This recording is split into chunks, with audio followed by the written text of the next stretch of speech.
భగవద్గీత అర్జున విషాద యోగము అనే గురించి తెలుసుకుందాం. అర్జున విషాద యోగములో 1వ శ్లోకం చూద్దాము.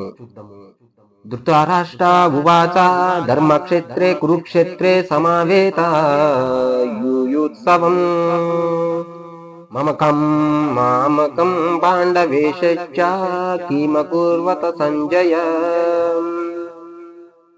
దీనికి వివరణ. ధృతరాష్ట్రుడు పలికేను, ఓ సంజయ, ధర్మభూమి అయిన కురుక్షేత్రంలో కూడియుండి యుద్ధానికి సన్నద్ధమైన నా పుత్రులు మరియు పాండుపుత్రులు ఏమి చేశారు? ధృతరాష్ట్రుడు పలికేను, ఓ సంజయ, సంజయునకు అడిగెను, ధర్మభూమి అయిన కురుక్షేత్రంలో కూడియుండి యుద్ధానికి